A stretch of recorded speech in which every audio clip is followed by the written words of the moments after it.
What is going on, gunfighters? Killing math. Math used for killing, math used for shooting, ballistics. That's what we're going to talk about today. More interesting and useful than it might sound on the surface. Alright, with that, thanks for listening to this podcast. The podcast where we talk about guns, gunfighting, tactics, ballistics, the right way with God at the center, Judeo-Christian values, and real-world first-hand experience. I am blessed to serve you as host. First and foremost, I am a Christian, a follower of God, and a servant of Jesus Christ. The rest, you'll see bullet points of the bio in the show notes. There are a lot of mathematical formulas pertaining to shooting. This is certainly not an all-inclusive list, but just some of the ones that I find useful. Now, this might get really contentious, but God made math. You really can't argue with math. There's a lot more, caveat, there's a lot more to performance of a round, especially on tissue, than this formula. But this formula is math, and that's just the way that it is, the way math works. And some people that are fanboys of certain calibers that don't do well in this formula will try and defecate on it, but the math is the math. Force equals mass times velocity squared. I'm going to read to you to give credit where it's due from the Spear Reloading Manual number 14. Energy is defined as the ability to do work. The energy of an object in motion is called kinetic energy. Kinetic energy is expressed in foot-pounds in the English system. It is not directly measured, rather it is calculated from the bullet's mass and velocity. Any object having mass and velocity has kinetic energy. The general formula for calculating energy is kinetic energy equals mass times the velocity squared over 2. The squared part is important there. That's my little interjection. There is another formula in here. Kinetic energy foot-pounds equals velocity squared over 400 times the bullet weight in grains. Super nerdy. To give you an example, kinetic energy equals be a good general purpose 308 load. Kind of vanilla numbers that I generally use. This happens to be the example they have in this book, and I've been using it for a long time, and I just got this book. But 308, 150 grain at 2,800 feet a second. 28 times 28 over 400 times 150 equals 2611 foot-pounds of energy. Okay, real dry, who cares? This is a good reference at how much killing power a cartridge has. If you don't want to give yourself high school algebra homework, you can generally find a ballistics calculator pretty easily on the internet. How about Ballistics 101? No affiliation with the podcast. They're the first one that popped up when I searched it on DuckDuckGo. It's a pretty simple mathematical formula to plug into. Let's do a 9mm. These are vanilla numbers out of my head. Yours may vary depending on your load, your barrel length, the rifling in your barrel, the diameter down to the hundredths of an inch in your barrel, and how dirty your barrel is, and the humidity that day literally can make a difference. These are rough numbers. 9mm, 115 grain at 1,200 feet a second. Pretty standard load. That would give you 368 foot-pounds of energy. How can you use this? Depending on how new you are, you can use this to get a rough idea of how powerful a cartridge is. 9mm is a de facto handgun caliber of our time, and it is a good one. Handguns are not rifles, handguns are not shotguns, handguns are not long guns. They are not great at defense, they are not great at warfighting. There's a reason. They're smaller and lighter. If they were just as good, then pretty much every mainline infantry in the world, from us to North Korea, just send their troops into battle with handguns. They don't. Handguns are good because they're light and compact and convenient. They're nowhere near as effective as other guns unless there's some weird caveat, like you're crawling in a tunnel. 9mm, that load, which is a pretty standard, has 368 foot-pounds of energy. That example we just used for the 308 has 2,611. It's not apples to apples, it's more like blueberries to apples. There's just a huge difference there. How does that compare to a shotgun? pretty standard load. Vanilla numbers I'm going to pull out of my head and put in the calculator. A 1 ounce slug at 1600 feet a second. And a lot of slugs are faster than that, but ounce, well, we need grains. Usually we measure this in grains. What is 1 ounce in grains? Well, 1 ounce, here's some more nerdy math for you. This is out of my head if I remember correctly. 1 pound is 7,000 grains. 1 ounce, there's 16 ounces in a pound. You can do the math there. 437.5. I think we can round that to 200 or 437. That is going to give you 2,484 foot-pounds. It's pretty close to the 308. Imagine that. Way more powerful than a handgun. You need to remember this is important, even if you're like, but I'm shooting a real powerful. I'm shooting a 45 because they don't make a 46. Well, let's do the old math on that. 230 grain at 850 feet per second. Those are pretty standard numbers for 45 ACP. That'll give you 369 foot-pounds. Hey, wait. Pretty much what the 9mm has. Huh. Imagine that. Almost like pistols are kind of limited in how powerful they can be. What if I'm going all the way up to the mighty charging grizzly bear stopping 10mm? But we'll just use a superior loading manual since I have it. How about we go vanilla numbers here, middle of the road, on a max charge. Different battles give you different charges, but this is a max load. Not as hot as you could possibly load it, but pretty hot. 180 grain at 1150. 441 foot-pounds. We went from the 9mm, which came out in the early 1900s. It's even older than the 45 ACP. It's well over 100 years old. Standard load of upper 300s to low 400s. Going from the 9mm to the mighty 10mm. Right? So I'm not saying 10mm is not a good round. I like 10mm. But this is how you can, this math, break through the marketing hype and, the Bubba system of everybody knows that this is so powerful and whatever. If you're trying to make, like, let's say a logical choice for home defense, it's like, what you need is a 10mm. It's so powerful. You go out and spend $600, $1,000 on a decent 10mm. There's nothing wrong with a good 10mm handgun if you want one. But one, I don't know that it's a good choice for home defense. And you went from 350 from a 9mm to low 4s for the 10mm. Or you could get a pump shotgun, a good one for $250, $300. Even talking about a Turk Nasty, I'm talking about like a decent American-made shotgun. Buckshot and/or slugs, you're talking about 2,600 foot-pounds. It's not apples to apples. Dimension is going to be easier to aim, especially if you're new to this. So it's way more versatile for survival, hunting, and all that other stuff. So just one of the ways you can use this, but foot-pounds of energy. And again, foot-pounds is not the whole story. You could have that same basic 308 load, 150 grain at 2,800. Let's take 3 different loads. You could have one that's a full metal jacket, same energy. One that's a really good bonded, best of the best Nosler partition hunting bullet.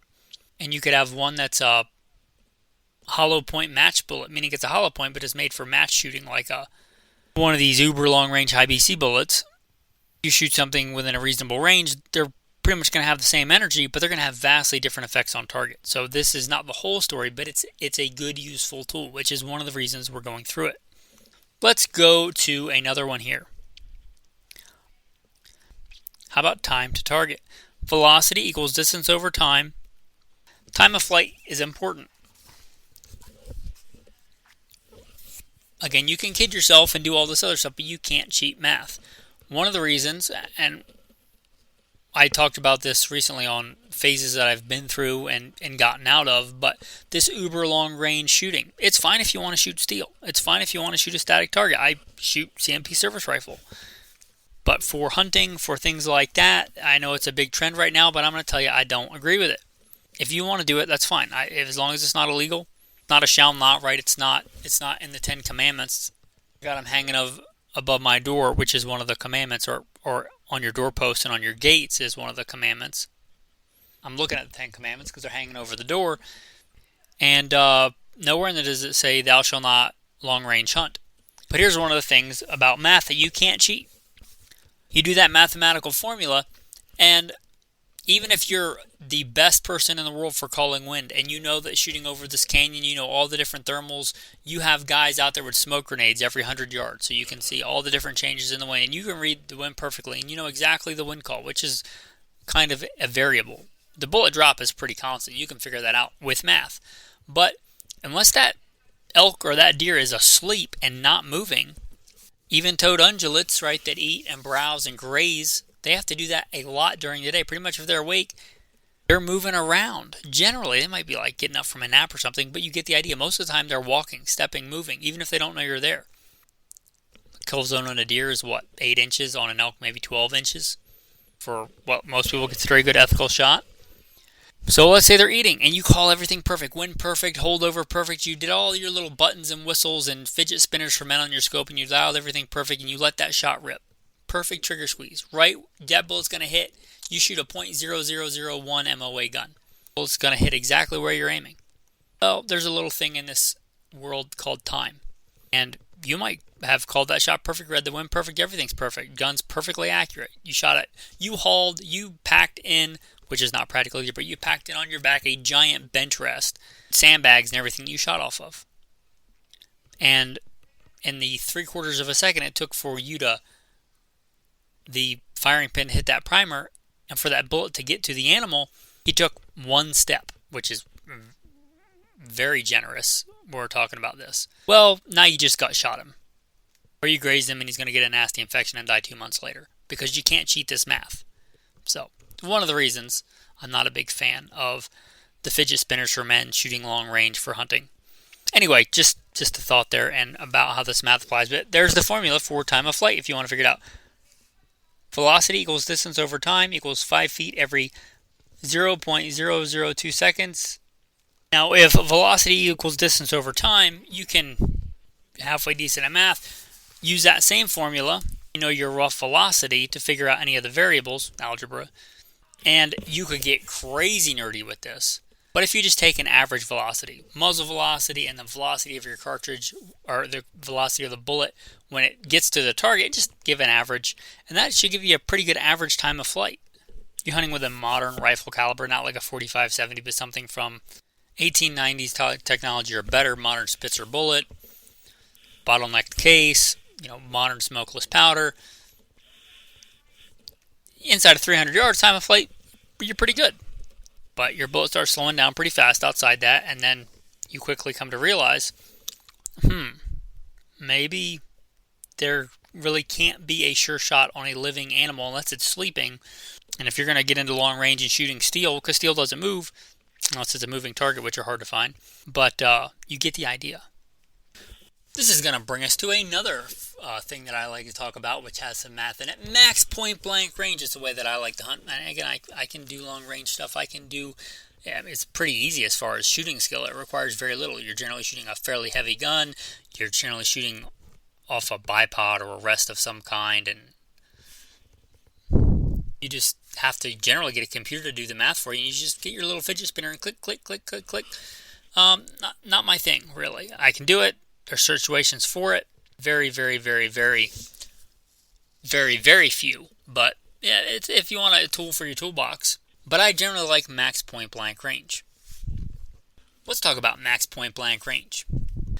When you hear point blank range, if you're getting into guns from TV, Hollywood, video games, I guess maybe today the social media, the gram face tubes or whatever is going on. You hear point blank, you might think point blank means like really close range, like bad breath distance. It does not. Max point blank range means given cartridge, and we talked about that kill zone, let's use 8 inches for a deer.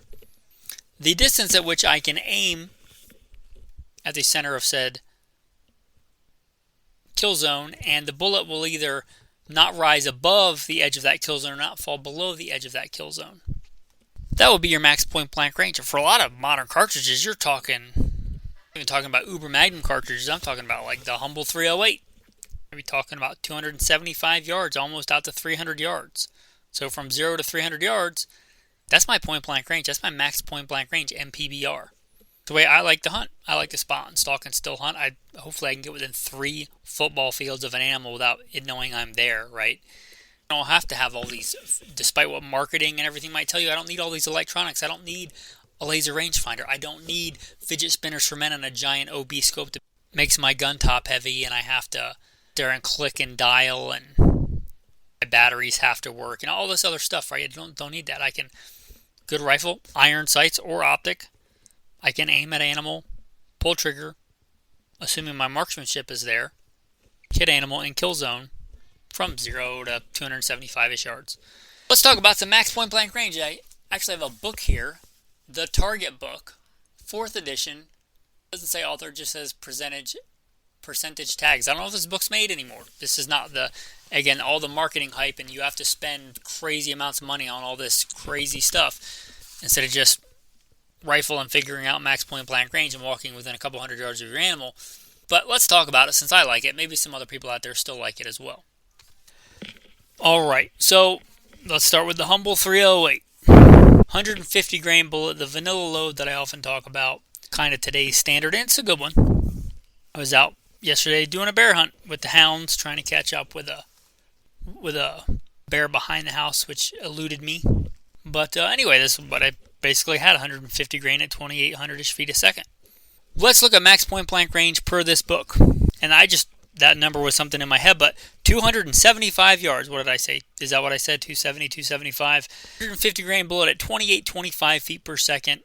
If you were to take the most advantage of your gun setup and zero it at 25 yards, your point of impact would be exactly the same per this at 25 yards and 235 yards, meaning it would hit exactly there, and it would be within that circle. And this is only a 6-inch circle. That's stricter than I would actually do. I would say an 8-inch circle, but this gives us a 6-inch circle, 3 inches above or 3 inches below. Max ordnance, which is the highest the bullet will go, is at 135 yards. You're still only 3 inches high. And at 275 yards, you're 3 inches low. So again, from 0 to 275 yards, I can walk out with that rifle, put it behind the shoulder of that deer, and if I do my part right, that's down. The vast majority of deer in this country are shot inside 100 yards. Now, I live in the wide open, like Wild West Greater Yellowstone ecosystem, but all the big game animals I've hunted and guided for, and I've been a professional guide, I've shot one over 300 yards. One in all the years and all the animals. And that's a lot.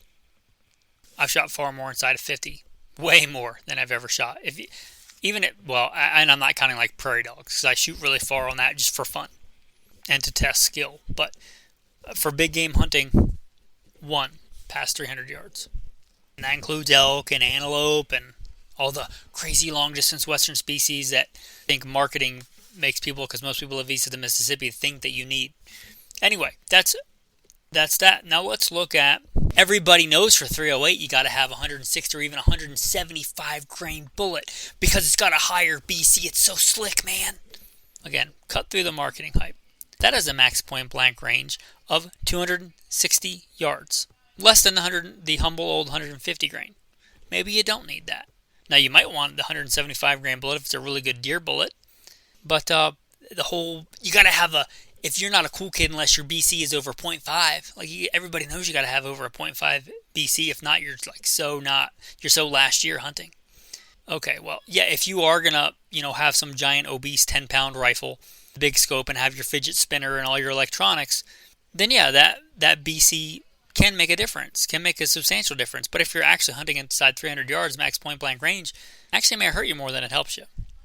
Again, going to that super slick bullet of 175 grains, you're actually dropping, per this book, your max point blank range. So less effective if you're doing, like I do, spot and stalk still hunting, shooting off myself, like standing, sitting, kneeling, prone. Maybe every once in a while I'll get a good rest, like off a pack or a tree. But generally, most of my shots are standing. Like, standing. Imagine that, shooting from the standing. Now, something interesting, if we drop bullet grain weight to 125 grain, 275 yards. Same as the 150 grain. So there, looking at this, and you're like, nothing wrong with the 125 grain bullet. If I want to save recoil, I'll go there. But really not hurting me to go to 150 grain, which has been the standard for a long time. Everybody knows you got to have a Magnum. for elk. Talking about those foot-pounds, what if we bump it up? Well, 300 Win Mag per this manual, 150 grain at 3265 for 3550 foot-pounds of energy. Quite a bit more than the 308 we talked about. And for all that extra energy and all that extra powder and all that extra recoil, I think we'll get into in the next segment of this, you're going from 275 to 315 yards, max point blank range difference. Is that worth it? Maybe for you. It's not for me. I've been down the Magnum road. You know, you're dealing with quite a bit more recoil. Let me put a conflicted survival card game card in here to hold this place. I think we're going to come back to it. Since I pulled it out, you guys want to play a game? Here's one of the conflicted cards. Would you offer shelter to other people in need after the collapse of society? Why or why not? What precautions would you take to make sure you and your family are kept safe while you do a good deed? Put that in your pipe and smoke it, as they said where I grew up. Now we'll come back to the 300 Win Mag. Let's go to one of my favorite deer cartridges. People think it's a lady cartridge or a kid's cartridge or just a puny, minuscule cartridge. How about we go way down to the little bitty baby 243? Right? Let's look at that. Surely, like, nobody could kill anything with a 243. It's basically a handgun. Well, what did we say that handgun energy was? 300 and something to 400 and something for the mighty 10mm. How about 1,950 foot-pounds? It's not even apples to apples there. It's not even close. Shy of 2,000 foot-pounds of energy. For this load, 243 with a 75 grain bullet at 3,430 feet a second gives you a max point-blank range of 325 yards. Outrageous. There's no way the 243 beats the 300 Win Mag for effectiveness on deer. I've shot a lot of deer and some elk with a 243. And I think that it is for an actual human being, not the Terminator. You have to deal with recoil, and you can get out and practice a lot more with the 243. And the 243 has a better, with this load, a 75 grain bullet, has a better max point blank range than the mighty 300 Win Mag. And I'm not here to I'm certainly talking about killing ability. That 300 Win Mag bullet is going to have greater killing ability on elk. But if we stick to deer, if you put a decent construction 243 bullet behind the shoulder of a deer in the correct place, it's going to be fine. You're going to be fine, right? You get a better max point blank range with the 243 than you do the 300 Win Mag. You can cherry pick and skew the data, and I kind of am looking for this because, again, I like the 243. I think it's one of the best deer cartridges, period. Not for ladies, not for young kids. It's great for that too because it's got little recoil, but it's also great for you because you can get out and practice. And if you want to max your point blank range, there you go. There's an 85 grain load in here. My all-time favorites, hand load 80 something grain Sierra Game King over some Varget. Got a little bit heavier bullet, right? Max point blank range of 305 yards. Anyway, just some thoughts there. Well, everybody knows that the 6.5 Creedmoor with a 140 grain bullet or better, that's super long range. Okay, well that gives us in this manual, and you could cherry pick data, but just going apples to apples, the same manual, keeping it apples to apples for the looking at the manual. 140 grain 6.5 Creedmoor, 275 yards, same as 150 grain 308. Can't be, except it is. Again, 6.5 Creedmoor is a fantastic round. I like it. I like it for super light mountain rifles. If you're hunting max point blank range, and if you're hunting inside of 275 yards, identical to the old 150 grain 308. So it's a good round. It doesn't make you a super sniper. It doesn't. Again, if you're shooting off a bench at steel and clicking and dialing and whizzing and buzzing with your battery powered stuff, yeah, it's better for that. You get out past 800 yards, you don't care about time of flight, you don't care about shooting things that actually move. It's better for that. It certainly is. But for the average hunter, okay, for you guys, I know that it's not in vogue anymore for the MPBR. A lot of people don't hunt that way, but maybe consider it. what did I say we were going to talk about next? How about recoil? Now this is something cool, a good recoil calculator. This was sent to me today in the tribe, which I've been thinking about this episode for a while, but this might have sparked some new interest in this episode. Because it's hard to get people excited about math, right? Unless you're like my wife. She's a mathlete, got her master's degree, super nerd, smart, spreadsheet ninja. But for me, unless it involves hitting a target or putting meat on the table, hard to get real excited about math. But he sent me, this is from Bison Ballistics. I think it was Matthew in the chat that sent this. That's our Patreon chat. Iron sharpens iron. I mean, this pretty cool Bison Ballistics calculator. Or Bison Ballistics bullet recoil calculator. Let's look at the humble vanilla 308 load. 150 grains at 2800. Now this is interesting and you may not know this. It asks for a charge weight. Why, pray tell, it asks for a charge weight? Because recoil is not just the velocity of the bullet and the bullet weight like it is for energy on target. It's also ejecta-mass, meaning the entirety of the mass ejected, which includes the powder charge. Powder weighs something. That's how you measure it. When we come up with energy weapons, you got to deal with that too. Now 158 grain Varget is one of my favorite powders. I'm going to pick it for this. 45 grains. Up to 47 grains for a max charge. Just go with the max charge. I'll try and do that across the board to keep it even and fair. And to keep it even, although it's generally not when you get to the bigger magnums, generally the rifle's way more. They have a longer action. They're just made heavier and stutter, but let's just try and keep it even. Let's do an actual practical rifle meant to be shot off the shoulder, not off a bench, and go with 7 pounds. Recoil is going to be 19.2 pounds. Now, I said we'd go back, so let's go find that conflicted card here in this manual. Let's look at the 300 Win Mag. This gives us a 150 grain bullet at 32.65. Same bullet weight, more velocity means, more powder. Now it doesn't list Varget. Different cartridges use different powder. I try and be pretty fair and pick one that's in the middle. Some powders use more as far as grain weight than others. Different volume, different things, but from 71 to 81. So let's do 76. That is going to give you 38.7 for recoil versus the 19 point something for the 308. And again, you were going from 275 to 315 max point blank range. Yeah, and again, you put 150 grain decent construction bullet in the right place behind a shoulder, and that extra energy doesn't buy you much in my experience, but it does cost a lot more in recoil. There's no free lunch.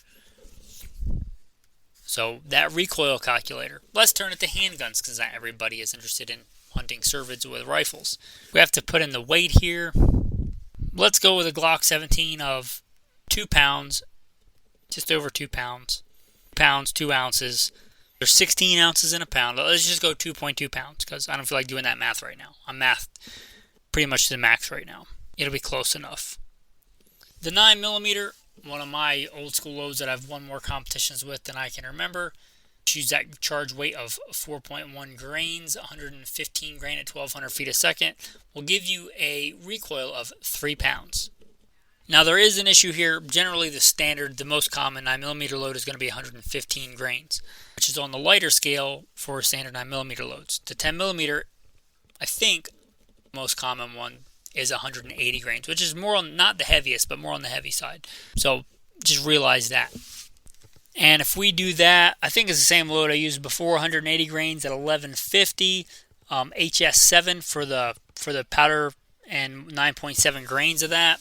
You're looking at recoil of 7.2 pounds versus the 3 pounds for the 9mm. Now, I'd hate to slap you with reality when there's all this cool marketing hype and dirty hairification of, gun culture. But I don't care how good you control recoil. I've won I've won a lot of shooting competitions. I've won a lot of Steel Challenge. I was blessed to win some this year. Steel Challenge is like drag racing with a handgun, as fast as you can. So I say that I've been blessed with that ability and talent, and I try and use it and multiply it. To he who has, more shall be given, and he will have an abundance. I'm blessed to have that talent and abundance. I can control recoil on a handgun. I don't care how good you can control it. The less recoil there is, the faster you can get back on target and shoot. Period. Again, math. You can't argue with it. It's math. It's not like COVID science. It's actual math. The way God designed the firmament, right? It's just how it works. Like it or not, it is. Dealing with more than double the recoil from 9mm to 10mm. It's going to take you a lot longer to get hits on target. Would you rather get 1 or 2 hits with a 10mm or 4 or 5 with a 9mm? There's no free lunch on that. So again, use it. Use logic and reason and math to ground you a little bit more in reality, hopefully. Now, this episode's already kind of going long, but there's other stuff we didn't get to. Other formulas, I would encourage you to look those up on your own. Talked a little bit about marketing hype in this. There's all these super fabrics and all these Gucci, big camo conspiracy companies that claim all this stuff. Maybe look at wool. 100% wool. No revelation there, but wool is really good. Naturally odor absorbent. Naturally good at keeping you warm even when it's wet. Dries pretty easily. Wool. And there's wool for more than just sheep, right? I just got blessed to get in today some camel wool socks for warmer weather and yak wool for colder weather. Also, especially in years past when I was guiding stuff, I really like alpaca wool. So that's your tactical tip of the day. Consider wool. And I would say 100%, not some abominable mix of just whatever they had lying around the shop of this fabric and that fabric and man-made fabric, and we'll just look for 100% wool. It might not be cheap, but it'll be good probably. Your tactical verse of the day from 1 Corinthians. I will destroy the wisdom of the wise and bring to nothing the understanding of the prudent. This is my interjection here. Remember that God is the author of what's true. He decides what's true and what's not and what's right and what's wrong. Not you, not man, not culture, not woke ideology, not social media. God. He dictates what is true and what is false. And no matter how much man wants to, you can't change that. Thanks for listening and have a blessed day.